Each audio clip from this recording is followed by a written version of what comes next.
Hi guys, welcome back to a new learning video. आज की video में मैं आपको बताऊंगा कि सपोर्ट एंड रेजिस्टेंस को कैसे आइडेंटिफाई करते हैं एंड उसके बेसिस से कैसे ट्रेड लेते हैं। सपोर्ट एंड रेजिस्टेंस को काफ़ी हुआ बनाया हुआ है, बट मैं आपको सिंपल टर्म्स से बताऊंगा एंड उसके बारे में मार्केट में क्या मिथ्स हैं।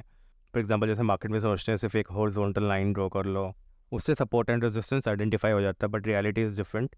रियलिटी में सपोर्ट एंड रेजिस्टेंस एक जोन होता है, वो एक हॉरिजॉन्टल लाइन नहीं होती। ये सब चीज़ों पे हम इस वीडियो में डिस्कस करेंगे। एंड अपार्ट फ्रॉम दैट, मैंने एक इसी के बेसिस पे एक ट्रेड ली थी फ्राइडे को। प्राइस सपोर्ट लेवल पे आ रहा था, तो वो मुझे लगा कि वहाँ से वो बाउंस बैक करेगा एंड उसने बाउंस बैक किया। उस ट्रेड को भी डिस्कस करेंगे, मैंने क्यों लिया। मैं आपको theoretically and practically support and resistance के बारे में बताऊंगा। इस सेटअप में मैं आपको बताऊंगा कि आपको स्टॉप लॉस कहाँ लगाना है, आपका टारगेट क्या हो सकता है। चार्ट्स पे जाने से पहले मैं हमेशा की तरह एक बेसिक आइडिया देना चाहूँगा आपको सपोर्ट एंड रेजिस्टेंस क्या होता है, बिकॉज कुछ लोग होंगे जिनको बिल्कुल आइडिया नहीं होगा, ताकि उनको भी आइडिया लगे सपोर्ट एंड रेजिस्टेंस क्या होता है। इसलिए हम बेसिक से चलेंगे। तो हम इसको सिंपल टर्म्स से समझते हैं। ये एक प्राइस है, ये इस तरह से आ रहा है, बार बार इस लेवल पे आ रहा है और बाउंस बैक कर रहा है। प्राइस टच कर रहा है, देन बाउंस कर रहा है, यहाँ पे आ रहा है, देन बाउंस कर रहा है, मतलब इस लेवल को ब्रेक नहीं कर रहा।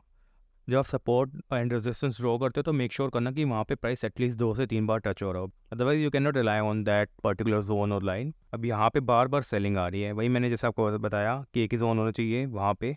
डोंट यू थिंक कि एक वो एरिया यहाँ पे जब भी प्राइस आता है सेलिंग आ जाती है, बिकॉज यहाँ पे सेलर्स एग्रेसिवली सेल कर रहे हैं। जब भी प्राइस यहाँ आ रहा है वो सेल कर रहे हैं, प्राइस को ऊपर नहीं जाने दे रहे हैं, और यहाँ पे बायर्स बाय कर रहे हैं। तो इसको सपोर्ट एंड रेजिस्टेंस कहते हैं। अब मैं आपको एक एग्जांपल बताता हूँ। आपको याद होगा 2021 में आईटीसी का प्राइस 200 से 220 के बीच में चलता था। मतलब ये मान लेते हैं 200 है और ये 220 है।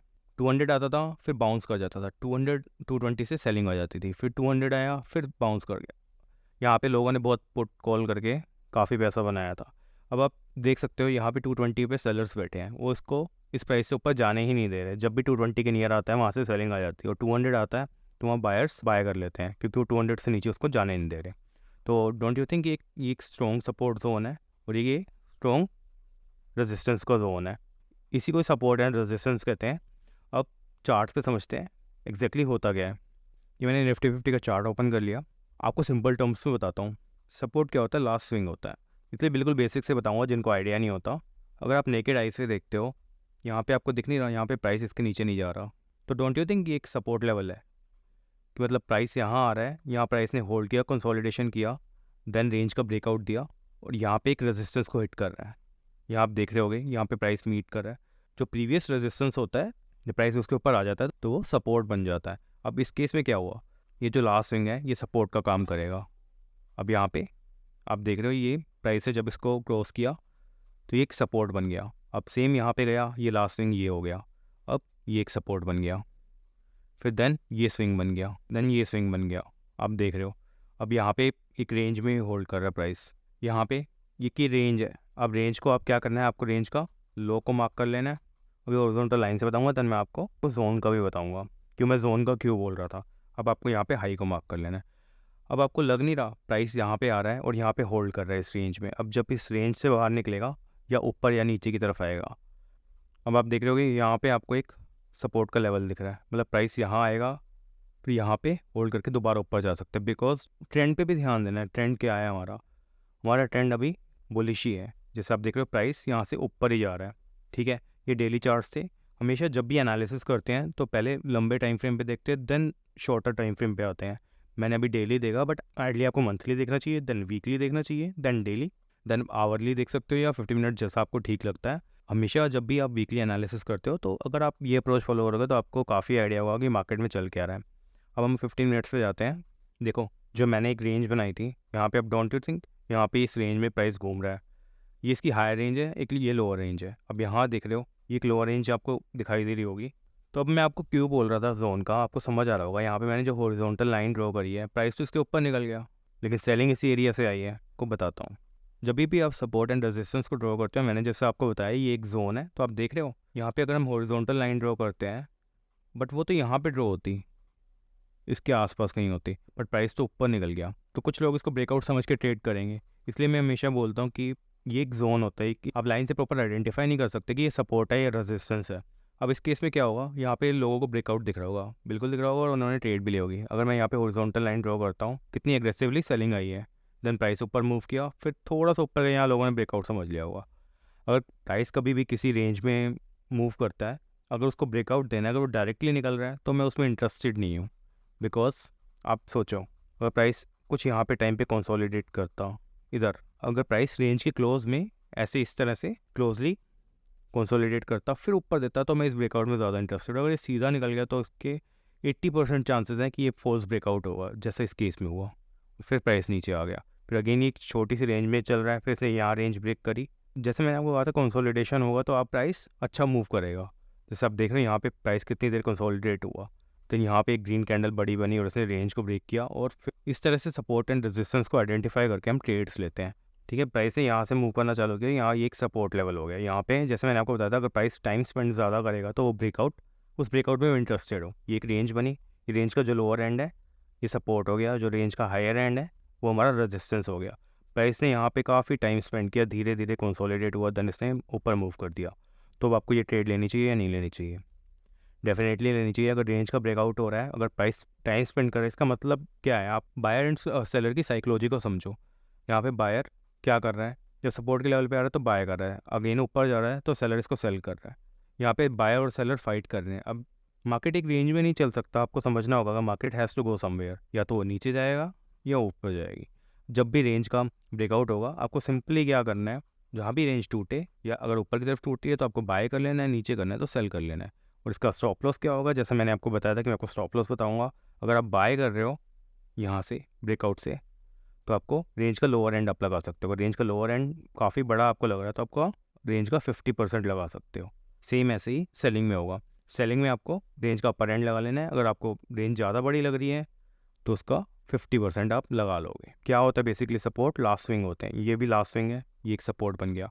जो प्रीवियस रेजिस्टेंस होंगे वो सपोर्ट बनते जाएंगे। अब तो आप यहाँ देख रहे हो, ये एक सपोर्ट बन गया। अब इस लेवल पे लास्ट स्विंग है, आपको दिख रहा होगा, तो ये एक सपोर्ट बन गया।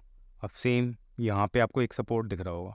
इसी तरह से आपको बस आइडेंटिफाई करते जाना है और आपको ट्रेड्स लेती जानी है। बस इसी तरह सिंपल वे में आप आइडेंटिफाई कर सकते हो सपोर्ट एंड रेजिस्टेंस क्या होता है। काफ़ी लोग सपोर्ट एंड रेजिस्टेंस के बेसिस पे ट्रेड लेते हैं, और मैं खुद इस सेटअप के बेसिस पे ट्रेड लेता हूँ और आज तक लेता हूँ, और ये काफ़ी अच्छी वर्क करती है। अगर आप सपोर्ट के नियर बाय कर रहे हो तो देयर आर चांसेस कि आपकी ट्रेड प्रॉफिटेबल होगी। अगर कोई भी लेवल बार बार टेस्ट हो रहा है तो ऑब्वियसली वो लेवल ब्रेक हो सकता है। जैसे आप यहाँ देख रहे हो, अगर आप सपोर्ट एंड रेजिस्टेंस के बेसिस पे ट्रेड ले रहे हो तो आप देखते होगे, जैसे यहाँ ये लेवल बार बार टेस्ट हो रहा है, अब यहाँ पे कंसोलिडेट किया, देन इसने ब्रेकआउट दिया।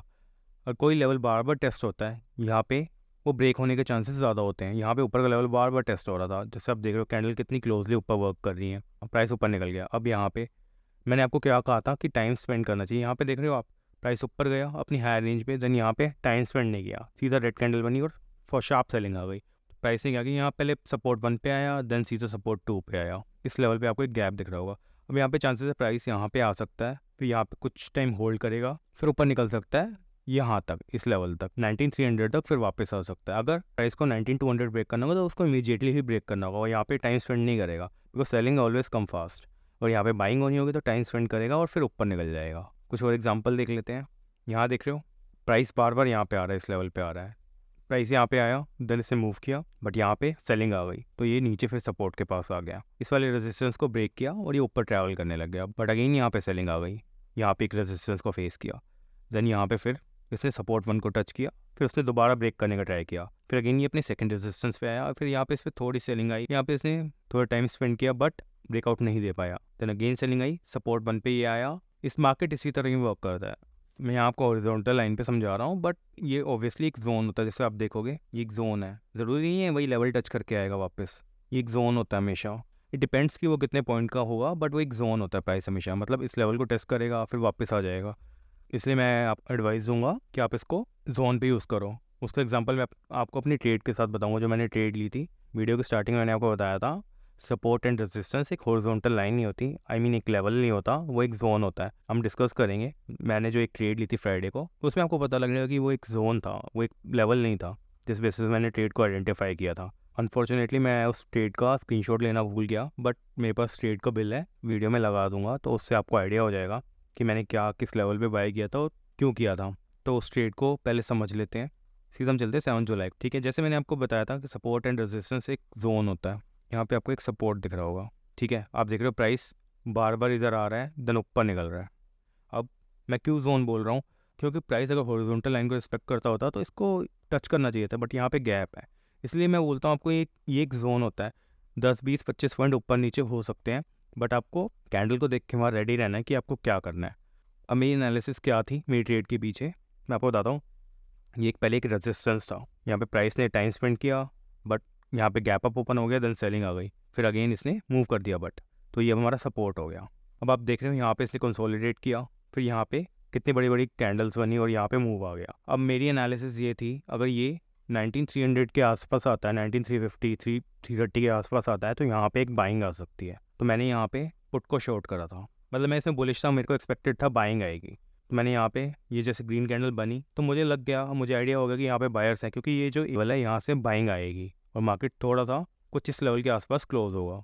तो मैंने यहाँ पे पुट को शॉर्ट किया। आप देख रहे हो 2-3 कैंडल में कितना अच्छा प्रॉफिट आया, बिकॉज मेरी स्कैल्पिंग नहीं थी, मेरे टारगेट्स कुछ ज़्यादा बड़े थे और यहाँ पे स्टॉप लॉस मैक्सिमम 20 पॉइंट का था। मैंने यहाँ पे ऑलरेडी 20 पॉइंट कैप्चर कर लिए थे, समवेयर अराउंड 20 पॉइंट कैप्चर कर लिए थे, बिकॉज मेरे को याद है 20 पॉइंट्स के ऊपर 22-23 पॉइंट का मेरे पास प्रॉफिट आ रहा था, बट मेरे को ये ट्रेड लॉस में क्लोज करनी पड़ी। मैं आपको रीज़न बताता हूँ, मैं उसको वहाँ पे प्रॉफिट भी बुक कर सकता था। मेरे को यहाँ पे एक रेजिस्टेंस दिख रहा था जैसे आप देख रहे हो, मैं टाइमली प्रॉफिट भी बुक कर सकता था, बट मैंने क्यों नहीं किया मैं आपको बताता हूँ। लॉन्गर टर्म में हमारा जो ट्रेंड है बुलिश है, बाय ऑन डिप्स चल रही है, तो मेरे को एक्सपेक्टेड था यहाँ से बाइंग आएगी और सेम यही हुआ। यहाँ पे इसने टाइम स्पेंड किया तो मुझे लगा ये ब्रेकआउट थोड़ा अच्छा देगी और मेरे पास टारगेट कम से कम 450 का जाएगा, बट वो इस लेवल तक नहीं आया।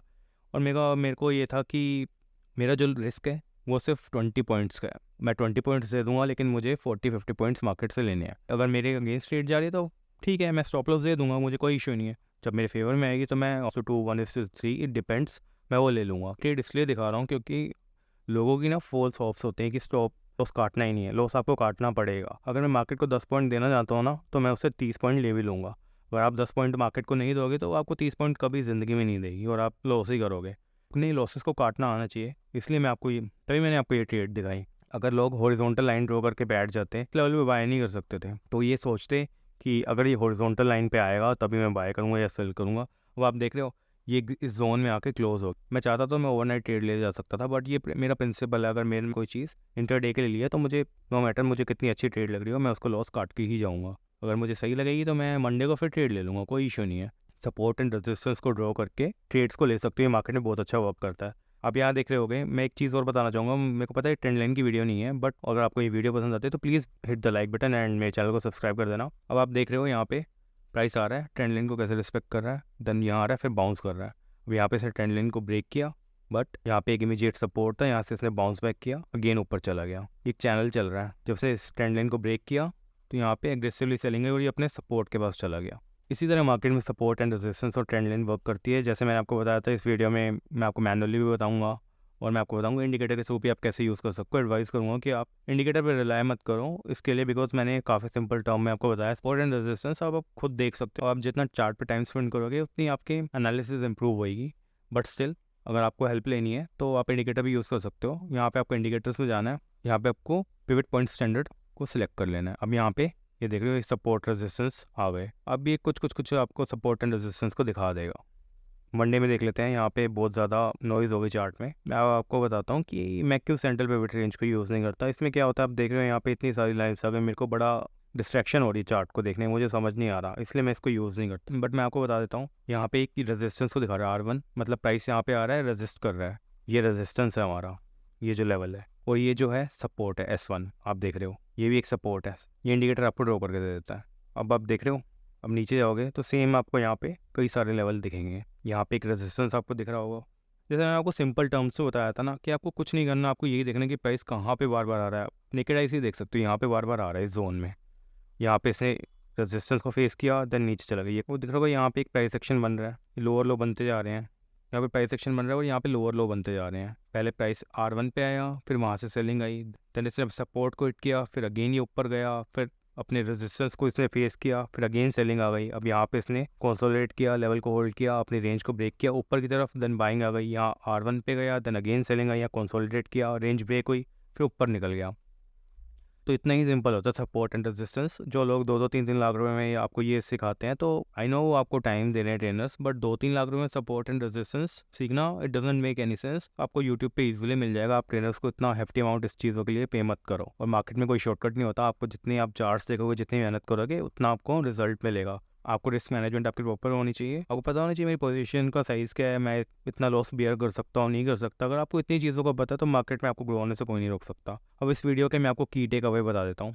फर्स्ट है सपोर्ट एंड रेजिस्टेंस एक जोन होता है, ये एक लेवल नहीं होता। जैसे मैंने आपको दिखाया था कि प्राइस ज़रूरी नहीं है उस लेवल पे आएगा, वो 10-20-25 पॉइंट ऊपर नीचे भी हो सकता है। तो आपको वहाँ पे कैंडल का पैटर्न को देखना होगा। कैंडल क्या बन रही है, हैमर बन रही है, पिन बार बन रही है, या बियरिश इनगल्फिंग बन रही है, हैंगिंग मैन बन रही है। तो ये चीज़ें आपको देखनी होगी। उस बेसिस पे आपको ट्रेड को लेना होगा। ज़रूरी नहीं होता कि हमेशा एक हॉरिजॉन्टल लाइन पे आएगा जैसा टेक्स्ट बुक्स में बताते हैं कि वहाँ पे आएगा और बाउंस बैक कर जाएगा। बिकॉज ऐसा आपने बहुत टाइम ऐसा मार्केट में देखा, वो हल्का सा नीचे आया लेकिन फिर भी ऊपर चला गया, क्योंकि प्राइस हमेशा एक जोन में चलता है। ज़रूरी नहीं होता वो एक लेवल पे ही हमेशा रिस्पेक्ट करेगा। सेकंड चीज़ आपको ये देखना है कि प्राइस बार बार कहाँ पे टच हो रहा है। एटलीस्ट 2 से 3 बार उस लेवल को टच करना चाहिए, या उस जोन को टच करना चाहिए, तो वो हमारा सपोर्ट एंड रेजिस्टेंस होगा। आप नेकेड आई से भी इजीली देख सकते हो। तो आपको जस्ट कुछ नहीं करना, आपको यही देखना है जो पुराना मेरा रेजिस्टेंस था वो सपोर्ट बन रहा है या नहीं बन रहा। अगर वो ये चीज़ भी फॉलो कर रहा है ना, तो आपको ईजिली आइडेंटिफाई हो जाएगा कि मैं सही कर रहा हूँ जो कर रहा हूँ। ये एक फैक्ट है कि जो पुराना एक रेजिस्टेंस है वो आगे सपोर्ट ही बनेगा। तो इस चीज़ के थ्रू भी आप पता कर सकते हो कि मैंने जो सपोर्ट एंड रेजिस्टेंस को ड्रॉ किया वो ठीक है या नहीं है। थर्ड चीज़ में मैं आपको बताऊंगा, आपको एक होमवर्क देना चाहूँगा। निफ्टी 50 के सारे चार्ट्स ओपन करने हैं, जितने भी स्टॉक्स हैं उसमें आपको 50 मिनट टाइम फ्रेम पे लास्ट ट्रेडिंग वीक के सपोर्ट एंड रेजिस्टेंस मार्क करने हैं। अगर आप ये एक्टिविटी करोगे तो आपको पता लगेगा कि सपोर्ट एंड रेजिस्टेंस कैसे वर्क करते हैं। फिर आप उसको नेक्स्ट ट्रेडिंग वीक में आप उसको नोट कर सकते हो कि वो कैसे उस लेवल को रिस्पेक्ट कर रहा है या नहीं कर रहा। उससे आपको सीखने को काफ़ी कुछ मिलेगा। मैं चाहता हूँ कि मेरे जो व्यूअर्स हैं उनको ट्रेड करते हुए इशू ना आए। तो मैं आपको एक और ट्रिक बताना चाहूँगा जिससे आप सपोर्ट एंड रेजिस्टेंस को आइडेंटिफाई कर सकते हो। बिकॉज शुरू में मेरे को भी काफ़ी इशू आते थे, तो मैं आपको बेबी स्टेप बता देता हूँ। ये दोनों चीज़ें आपके लिए वर्क नहीं करती। जो मैंने आपको एक जोन का बताया और एक इंडिकेटर का बताया, इंडिकेटर का तो आई नो आपके लिए वर्क कर जाएगा, बट उससे चार्ट्स थोड़े क्लीन नहीं लगते और ट्रेड लेने में थोड़ा डिफिकल्टी होती है। तो आपको क्या करना है, यहाँ पे जाना है जहाँ पे एक आपको कैडल का आइकन दिख रहा है, देन आपको यहाँ पे लाइन को सिलेक्ट कर लेना है। यहाँ पे आपको काफ़ी ईजी हो जाएगा। आप देख रहे हो यहाँ पे आपको टॉप बॉटम दिखने लग जाएंगे, यहाँ पे आपको दिख रहा है। यहाँ पे जस्ट आपको मार्क कर लेना है। यहाँ पे प्राइस बार बार टच कर रहा है, इसलिए मैं आपको बोल रहा था कि सपोर्ट एंड रेजिस्टेंस एक जोन है। आप देख रहे हो इसके नीचे आया, देन अगेन बाइंग आ गई। अब आपको यहाँ पे भी एक दिख रहा होगा कि यहाँ पे भी एक लेवल। तो आप इसके थ्रू भी लाइन चार्ट में जाके इस तरह भी आप लाइन्स को मार्क कर सकते हो। यहाँ पे भी आपको एक दिख रहा होगा। इस तरह से आप सपोर्ट एंड रेजिस्टेंस को मार्क कर सकते हो। आपको जौन सा वे इजी लगता है आप उसको यूज़ कर सकते हो। बस आप ऐसे ही लाइन चार्ट पे ऐसे ड्रॉ करो, देन आपको दोबारा यहाँ पे आना है, कैंडल को सेलेक्ट कर लेना है। फिर आपको यहाँ पे लेवल्स दिखने स्टार्ट हो जाएंगे। जितना आप प्रैक्टिस करोगे ना उतना ये ईजी हो जाएगा। ये आइडेंटिफाई करना इतना डिफिकल्ट नहीं है। मैं भी स्टार्टिंग में मैं बहुत कॉम्प्लिकेट करता चीज़ों को, 50-50 इंडिकेटर लगा देता था, वैल्यूएशन लाइन पता नहीं क्या क्या। मेरे को ऐसा लगता था कि जितने इंडिकेटर लगाऊंगा उतनी ट्रेड मेरी अच्छी होगी और उतने लॉसेस कम होंगे। बट ऐसा नहीं होता। आपके ऊपर है कि आप अगर लॉस को कट कर दोगे ना तो वो बड़े लॉस में कन्वर्ट नहीं होगा और आपका प्रॉफिटेबिलिटी नहीं जाएगी। एंड स्टार्टिंग में हमें हर चीज़ सीखनी चाहिए, उससे हमें आइडिया होता है कि हमारे लिए क्या बेस्ट होता है। को इतनी सारी चीज़ें, इतने सारे इंडिकेटर्स बता रहा हूँ ताकि आपको भी आइडिया हो कि मेरे लिए क्या सूट करता है, आपकी साइकोलॉजी पे क्या फिट बैठता है, आपके सिस्टम पे क्या फिट बैठता है। बस यही सब था। So thanks a lot for watching this video, and if you like this video please hit the like button and you can subscribe to my channel so that आपको ऐसा कंटेंट मिलता रहे। मिलते हैं एक और नई लर्निंग वीडियो में।